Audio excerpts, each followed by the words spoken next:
Dad, you really need to sign this today, my daughter Jessica said, sliding a thick stack of papers across my kitchen table. It's a reverse mortgage. You'll never have to worry about money again. I looked up at her, then at Kyle, her husband, standing behind her with his hands in his pockets. They'd shown up unannounced that Tuesday morning. No call, no warning, just knocked on my door with briefcases and serious faces. A reverse mortgage? I repeated slowly. Jessica, I'm doing fine financially. I don't need— Dad, you're 68 years old, she interrupted, her voice taking on that tone I'd heard her use with her kids when they weren't listening. This house is too big for you. The yard work alone must be exhausting. And what happens if you get sick? What if you fall and no one finds you for days? Kyle nodded eagerly. We've already spoken to a financial advisor. This is the best option. You'll get a lump sum payment, stay in the house as long as you want, and when the time comes, we'll handle everything. No stress for you. I studied the papers. They'd used tabs and sticky notes marking where I should sign. Very organized, very prepared. I appreciate the concern, I said carefully, but I'd like my lawyer to review this first.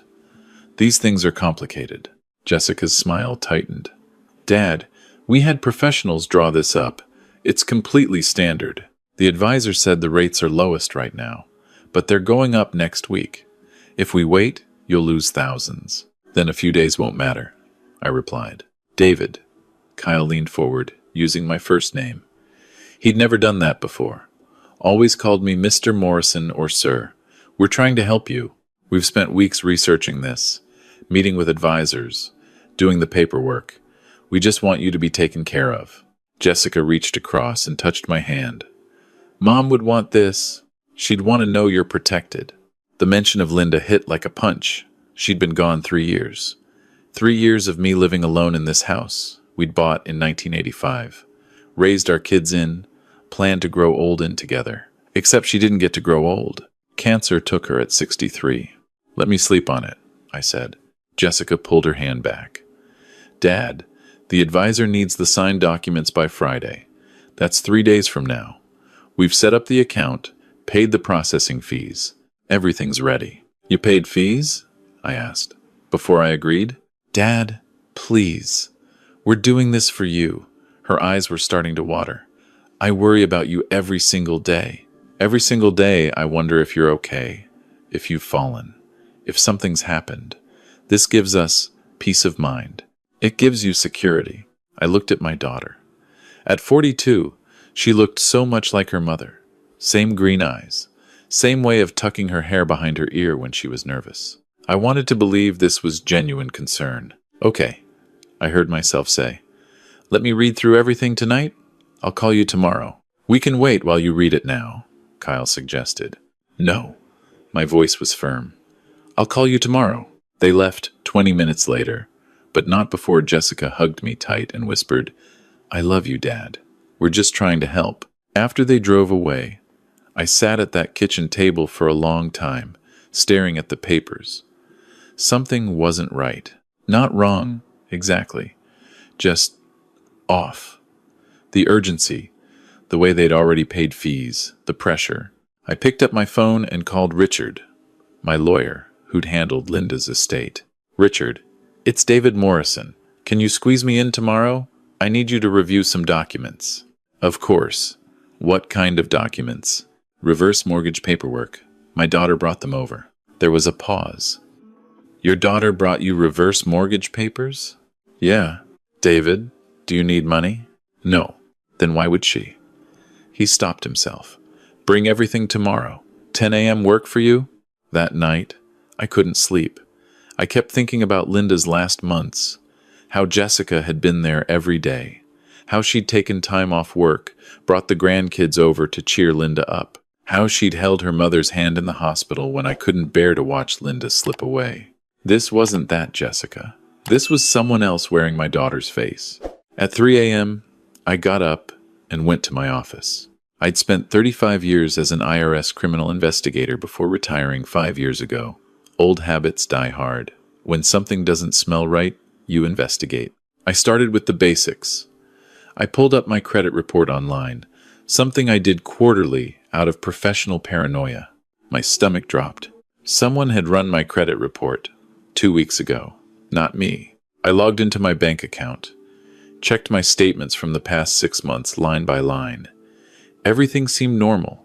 Pension deposits, utility payments, groceries. Nothing unusual. Then I logged into my secondary savings account, the one I rarely touched except to transfer money to checking when needed. There'd been a transfer. Last month, $5,000 moved to checking. I never authorized that transfer. I checked my email, searched for anything from the bank about the transfer. Nothing. Checked spam folder. Nothing. But I did find something else. An email from 3 months ago I'd apparently ignored because the subject line looked like spam. Property appraisal report, ready for review. I opened it. It was from a real estate company I'd never heard of, Desert Valley Appraisals. They'd appraised my house at $675,000. The report was dated 3 months ago, and I'd never requested an appraisal. My hands were shaking now. I spent the next 4 hours digging. By the time the sun came up, I had a list of irregularities. Unauthorized credit check. Unauthorized bank transfer. Unauthorized property appraisal. 3 credit card offers I'd supposedly requested. I hadn't. A change of address form submitted to the post office. My mail was still coming here, so someone had canceled it. Someone was laying groundwork. Someone who knew what they were doing. At 10 a.m., I was in Richard's office with the reverse mortgage papers and my list. Richard read through everything, his expression growing darker with each page. Finally, he set down the last document and removed his reading glasses. "David, this isn't a standard reverse mortgage." "What do you mean?" "First, the terms are predatory. The interest rate is nearly double the market rate. Second, there are clauses here that give your daughter power of attorney over all your financial decisions if you're deemed unable to manage your affairs. Third, the company isn't even a licensed reverse mortgage lender. They're a private lending firm based in Nevada with multiple FTC complaints." He pulled out his laptop and showed me the company's history. Lawsuits, investigations. They specialized in targeting elderly homeowners. But Jessica wouldn't. I trailed off. "Look at page 47, Richard said. I flipped to it. There, in small print. In the event of the borrower's incapacity or death, all outstanding loan balance, plus accrued interest, becomes immediately due. Property may be seized to satisfy debt. Primary beneficiary: Jessica Morrison Chen. Chen, Kyle's last name. They'd own your house," Richard said quietly. "And the way this is structured, they could declare you incapacitated at any time. All they'd need is 2 doctors to sign off. Then they'd take control of your finances, force you into a care facility, and sell this house." I felt cold. How much would they make? House is worth $675,000. You'd get maybe $300,000 up front, which, based on these disbursement clauses, would mostly go to administrative fees. They'd pocket $50,000 immediately. Then, when they move you into a facility, or when you die, they'd get the house. After paying off the inflated loan, they'd clear probably $200,000 to $250,000. Jesus Christ. David, this isn't just elder financial abuse. This is fraud. Multiple counts. The unauthorized credit checks, the property appraisal, if that bank transfer was them. He looked at me seriously. "Did you give them access to your accounts?" "No. Never." "Then they've committed identity theft. Bank fraud.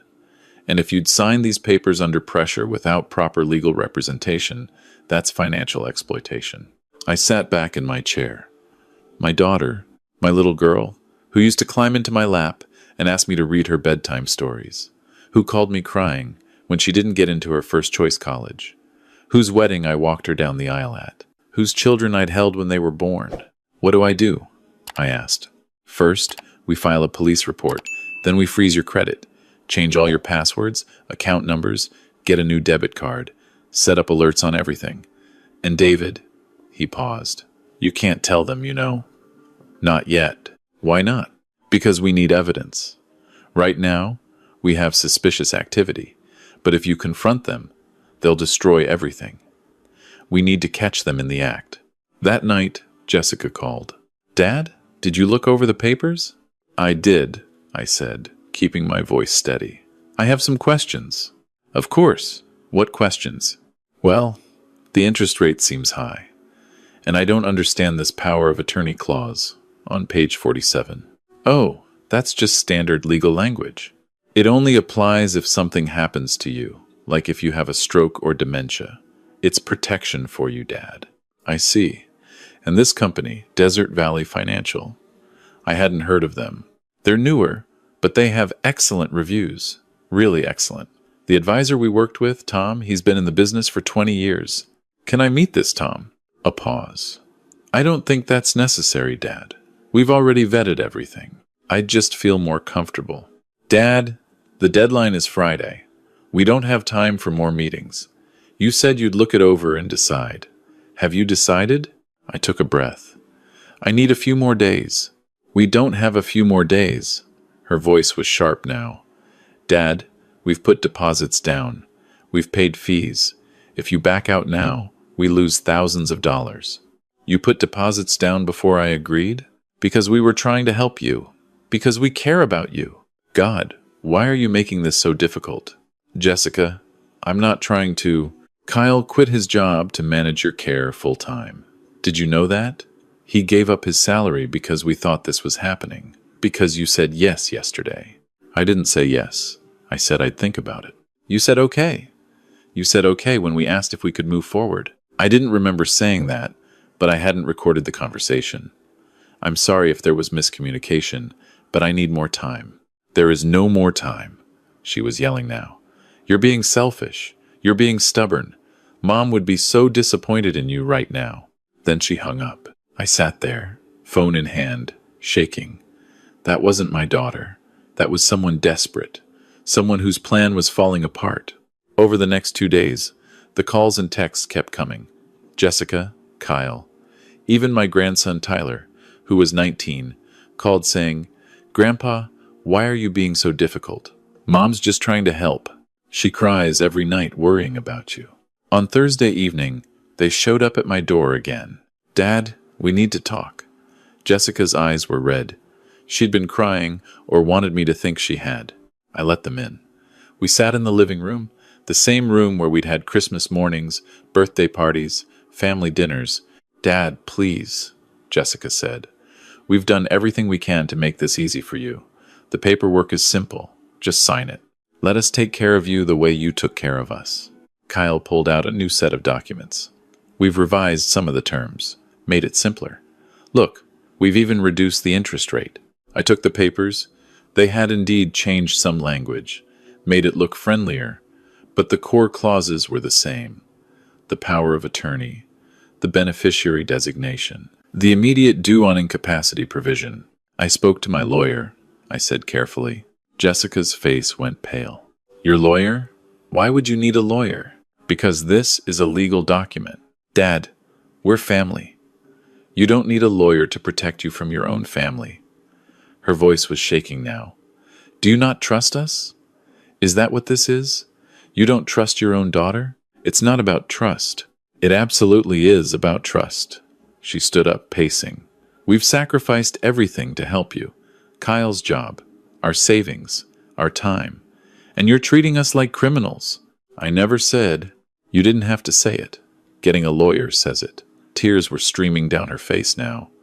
After everything I did for Mom, after I held her hand while she died, after I've called you every week, visited every month, worried every single day that you're going to fall or have a heart attack and die alone in this house. And this is how you repay me? The manipulation was textbook. I'd seen it 1,000 times in my career. The guilt tripping, the emotional blackmail, the playing of the family card. Usually it worked because the victim couldn't separate their emotional bonds from rational thinking. But I'd spent 35 years learning to see through it.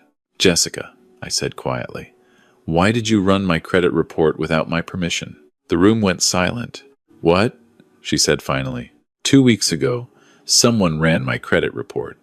I didn't authorize it. Then I found an unauthorized property appraisal from 3 months ago, and a bank transfer I didn't make. Kyle stood up. David, I think you're confused. Sometimes older adults experience memory. I'm not confused. And I'm not senile. I know exactly what I'm looking at. Jessica's tears had stopped. Her face had changed, hardened. Dad, if you're accusing us of something, just say it. I'm saying I want to understand what's happening. Help me understand. She grabbed her purse. I can't believe this. I can't believe you'd think we'd steal from you. I didn't say steal. You implied it. You're sitting there implying your own daughter is trying to steal from you. She was at the door now. Fine. Don't sign the papers. Stay in this house alone. When you fall and break your hip and lie there for days because you're too stubborn to accept help, don't call me. When you end up in a state nursing home because you can't manage anymore, don't expect us to visit. Jessica. But she was already gone. Kyle followed without a word, closing the door firmly behind them. I sat alone in the silence. My hands were steady now. The performance was over, and I'd seen exactly what I needed to see. The next morning, I met with Richard and Detective Sarah Williams from the Phoenix Police Department Financial Crimes Unit. Mr. Morrison, Detective Williams said, based on what you've shown us, we have enough for a preliminary investigation, but we need more evidence for charges that will stick. Would you be willing to wear a wire? A wire? We need them to explicitly state their intentions. The fraud, the planned incapacitation. Ideally, a confession. I thought about it. Thought about Jessica as a little girl, then thought about what she was trying to do now. Yes, I said. I'll do it. They set it up for Saturday. I called Jessica and said I'd reconsidered, that I wanted to sign the papers, that I was sorry for doubting them. She arrived within 2 hours. I was wearing a small recording device under my shirt. Detective Williams and 2 other officers were parked in an unmarked car down the street. Jessica came alone this time. No Kyle. She had the papers, a notary, and a calm, professional demeanor. Dad, I'm so glad you came to your senses, she said, setting up the documents on the kitchen table, the same table where this had started. I've been thinking about what you said, I told her, about Mom, about how she'd want me taken care of. Exactly. That's all we want, to take care of you. And after I sign this, you'll handle everything, the finances, the house, all of it, completely. You won't have to worry about a thing. She smiled.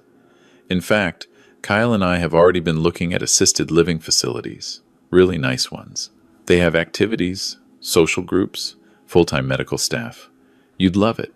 Assisted living? But I thought I'd stay in the house? Well, eventually, you'll need more care. The reverse mortgage gives us the flexibility to move you when the time is right. Probably in the next few months. Months?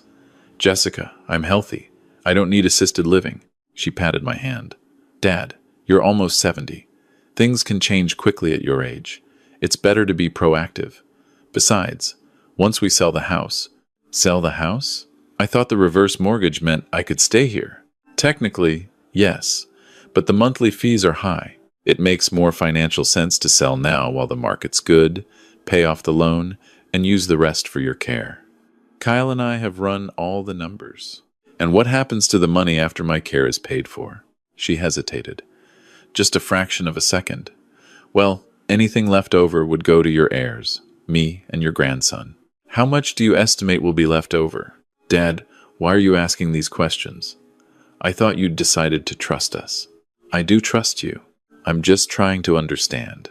She stood up, frustrated. Fine. You want the truth?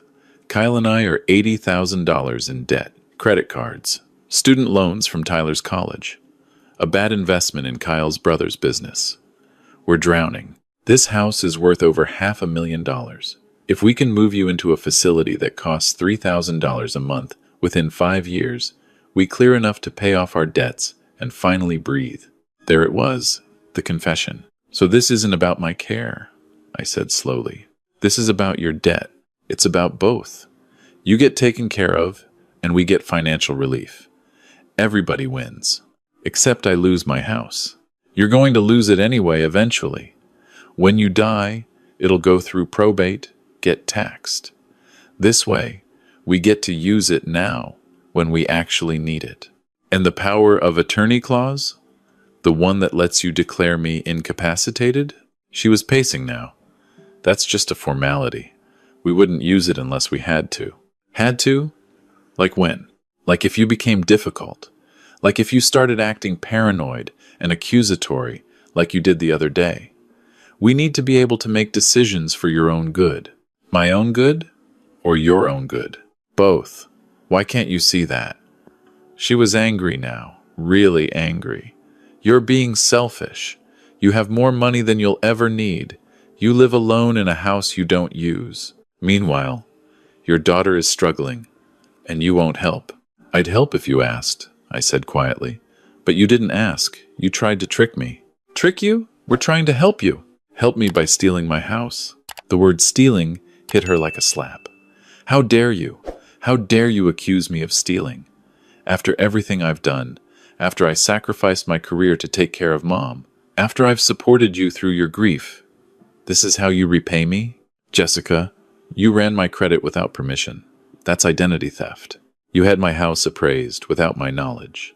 You transferred money from my account. These are crimes. You can't prove any of that. Actually, I can. I pulled out my folder. Inside were copies of everything. The credit report showing the unauthorized inquiry. The appraisal company's confirmation that she'd requested and paid for the service. Bank records showing the transfer originated from an IP address registered to her home. Richard had helped me gather it all. Jessica's face went white. You've been investigating me? I spent 35 years as an IRS criminal investigator. You really thought I wouldn't notice? She sat down slowly. Dad, I specialized in financial fraud, elder exploitation. I've put people in prison for exactly what you're trying to do to me. I'm your daughter, which makes it worse. We sat there in silence. The notary, who'd been watching this whole exchange with growing alarm, quietly packed up her things and left without a word. What are you going to do? Jessica asked finally, her voice small. I'm going to give you a choice. You can leave now, never contact me again, and I won't press charges. Or we can call the police, who are outside right now, and you can face the legal consequences of identity theft, elder financial abuse, and attempted fraud. You're bluffing. I pulled out my phone and showed her the active call with Detective Williams. Jessica stared at the phone, then at me. Then she did something I didn't expect. She laughed. It was a bitter, broken sound. You really did it. You really investigated your own daughter, set a trap, recorded me. You'd really send me to prison. You really tried to steal my house. I wasn't stealing. I was trying to survive by taking everything I have. You don't need it. You're just going to die and leave it anyway. She was crying now, real tears this time. Do you know what it's like? Do you know what it's like to watch your friends take vacations and buy new cars while you're drowning in debt? While your husband gets rejected for jobs because the economy's shit? While your son can't afford his insulin because insurance won't cover it? Tyler has diabetes? Yes, for 2 years now. And it costs $800 a month. We've been skipping doses to make it last. She wiped her eyes. I didn't want to tell you because I knew you'd just throw money at it like you do everything else. I'd help because you're my daughter. I don't want your help. I want your house. I want what I'm owed for taking care of. Mom, for putting my life on hold, for being the good daughter while you worked 80-hour weeks and missed every recital, every game, every important moment. And there it was. The real wound, not financial desperation, resentment. Years of it, carefully hidden, finally erupting. I'm sorry, I said. I'm sorry I wasn't there. I'm sorry I prioritized work. I'm sorry I failed you as a father in those ways. But that doesn't give you the right to commit fraud. You're a hypocrite. You spent your whole career chasing people who bent the rules, but you missed your daughter's childhood. Which crime is worse? They're different things, are they? She stood up. Fine. Call your police friends. Send me to prison. Add it to the list of ways you've failed me as a father.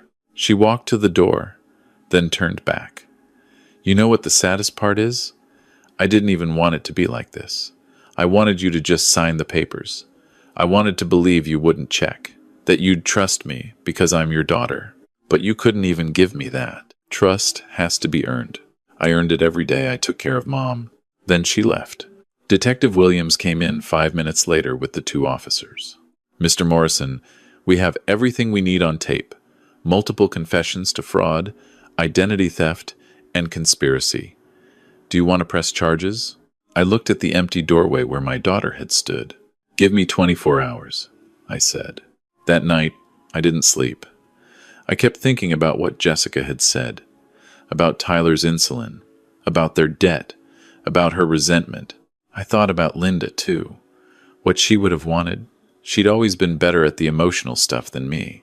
Better at reading the kids. Better at knowing when to push and when to let go. At 2 a.m., I called Richard.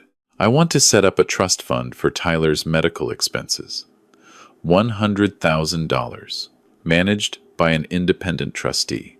Monthly disbursements for his insulin and diabetes care. Jessica and Kyle don't control it. Tyler gets it directly when he turns 21, or sooner if he needs it for medical emergencies. David, are you sure? I won't let my grandson suffer because his parents made bad choices. But I'm not rewarding fraud either. And Jessica? I'm pressing charges. She needs to face consequences. But I'll write a letter to the judge asking for leniency. First offense, financial desperation, family circumstances. She'll probably get probation and community service instead of prison time. That's generous considering what she tried to do. She's still my daughter. The police arrested Jessica and Kyle 2 days later. The charges were serious. Multiple counts of identity theft, elder financial abuse, conspiracy to commit fraud. Kyle had a prior record, which made his situation worse. Jessica, as I'd hoped, was offered a plea deal. 3 years probation, 500 hours of community service, restitution for the unauthorized credit inquiries and appraisal fees, and a permanent restraining order barring her from accessing my financial information. She took the deal. Tyler called me after it all went down. He was crying. Grandpa, I didn't know. I swear, I didn't know what they were doing. I believe you. Mom said you were being difficult about paperwork. She never said, I didn't know she was trying to steal from you. Tyler, I'm setting up a trust fund for your medical expenses. For your insulin. You won't have to worry about it anymore. Silence on the other end. Then, why would you do that? After what they did. Because you're my grandson, and you didn't do anything wrong. And I don't want you suffering because of their choices. I don't deserve that. Yes, you do. He came by the next week, sat at my kitchen table, the same one where this all started. He was tall now, looked like his mother, had her green eyes. I'm sorry, Grandpa, he said. I'm sorry you had to go through this. I'm sorry your parents put you in this position. Dad's not talking to anyone. Mom just cries all the time. They blame each other. They blame you. They won't take responsibility. Some people can't. They've convinced themselves they were justified. Were they? I mean, not legally, but we really are broke. I really do need insulin. They weren't lying about that. Need doesn't justify theft. If they'd come to me honestly, asked for help, we could have worked something out. But they tried to trick me, to take everything I have. That's not a family that needs help. That's predators. He flinched at the word. They're my parents. And they tried to rob their father. Both things can be true. He stayed for an hour. We talked about his classes, his girlfriend, his plans for the future. Before he left, he hugged me, said, "Thank you for not giving up on me. Even though my parents did what they did, I'll never give up on you." That was 8 months ago.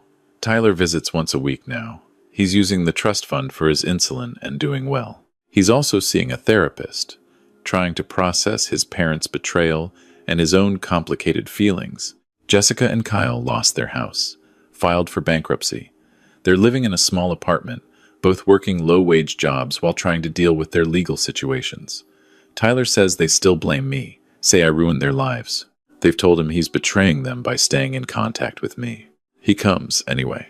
Some nights I sit in my living room, in the house Linda and I bought 40 years ago, and I wonder if I did the right thing, if I could have handled it differently, if there was a way to help them without enabling their fraud. But then I remember what Richard said. You can't save people from themselves. You can only protect yourself and set boundaries. Jessica made her choices. She chose desperation over honesty, fraud over asking for help. She chose to see me as a target instead of her father. I chose to protect myself, to maintain my dignity, to not be a victim. Those were the choices we made. And we both have to live with them. My house is still mine. My finances are still under my control. I installed better security, froze my credit, changed all my passwords, set up alerts on every account. I go to lunch with Richard every Thursday. Tyler comes for dinner every Sunday. I've joined a local community group for retired law enforcement. I'm doing okay. Jessica calls sometimes, usually late at night, usually drunk. Sometimes she apologizes. Sometimes she screams at me. Sometimes she just cries. I listen, but I don't engage. I can't. The trust is gone. Maybe it'll come back someday. Maybe it won't. Tyler asked me once, "Do you regret it, turning her in?" I thought about it. Really thought about it. "No," I said. "I regret that it came to that. I regret that she felt stealing was her only option. I regret that I wasn't a better father when she was growing up. I regret a lot of things. But I don't regret protecting myself from fraud. Even if the person committing it was my daughter." "Do you still love her?" "Yes.